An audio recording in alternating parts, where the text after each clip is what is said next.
Oh, hey, it's Brian and Mark from IGN, and if you somehow missed the biggest news of the year, Xbox announced on Tuesday this week that it is purchasing Activision and Blizzard, shocking the gaming world and leaving tons of questions unanswered.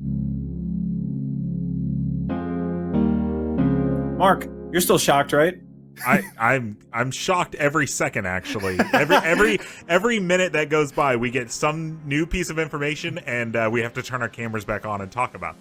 It's crazy. Okay, so earlier this morning we found out that Sony issued a statement to Bloomberg, basically saying we expect that Microsoft will abide by contractual agreements and continue to ensure Activision games are multi-platform. Right. The big question here with all of this is been Call of Duty, and then just a few minutes ago we got an update from Phil Spencer, and he issued a statement on Twitter. He said, "Had good calls this week with leaders at Sony. I confirmed our intent to honor all existing agreements upon acquisition of Activision Blizzard and our desire to keep Call of Duty on PlayStation. Sony is an important part of our industry and we value our relationship." Okay, so right off the bat, so much to unpack here, Mark. It's time to pick that statement apart. Let's do it. So let's do it. Okay, so Mark, you're a big Call of Duty fan. You and I have been talking about this news all week.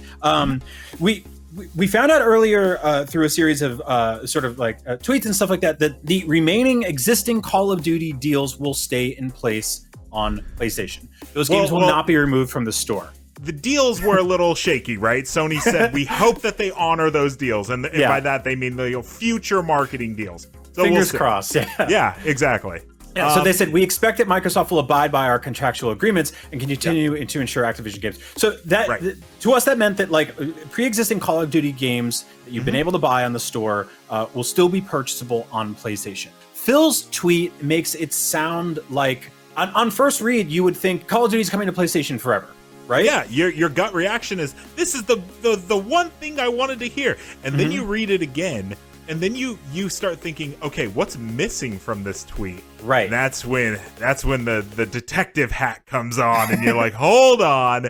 So like the big takeaway is this tweet that I'm seeing from Kombu5TD, and he says, all I see is existing and keep. No mention of future or bring new. Right. Which is a great point, and it's something to take note of. This tweet can 100% just be saying that Warzone and existing Call of Duty games will stay on PlayStation. Correct. Yes. Nothing about what's going to happen after the deal is done. Now, as we all know, the best-selling game every single year is basically Call of Duty. Last year, the top two selling games were last year's Call of Duty and the previous year's Call of Duty.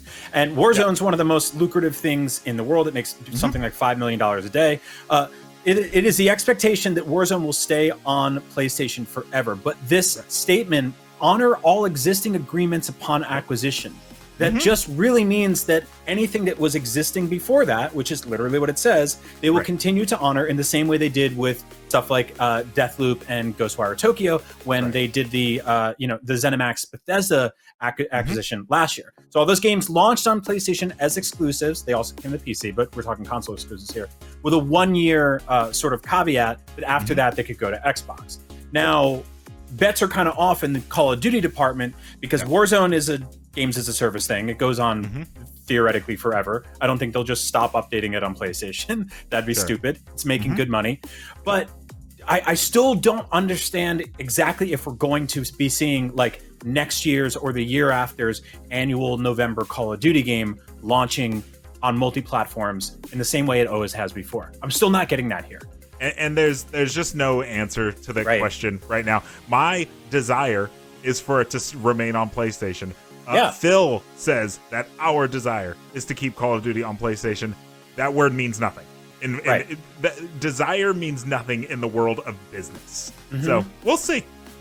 Yeah, I mean, you and I, we have to put up pictures of this very often, but we both own every console. We both play every console. We're big fans of every console. I'm happy when people can play video games. I understand that giant brand acquisitions get in the way of some of that, and there's exclusivity deals happening across the board at every company.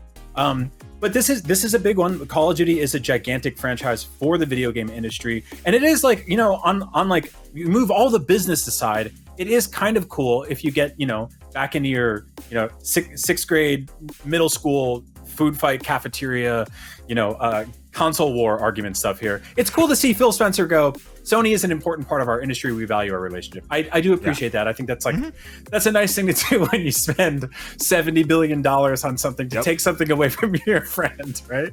Yeah, so it's an interesting thing that we're not going to be able to answer, but I'm sure we'll learn more in 5 minutes, and we'll have to shoot again. Yeah, this is a constantly evolving story. It's constantly changing. Let us know what you think in the comments below. Let us know what your thoughts are. Do you think that every old Call of Duty game will stay on PlayStation forever? Do you think that every new Call of Duty game will also come to PlayStation? What about Nintendo Switch? When's it going to get a Call of Duty game? We're not forgetting about you, Mario. But yeah, for all things video games and Call of Duty and Activision Blizzard, Bethesda, ZeniMax, PlayStation, Xbox, and of course, Brian Altano and Mark Medina, you are already in the right place. IGN. Thank you for watching. Be cool in the comments. Don't fight. See you in 10 minutes for the next one.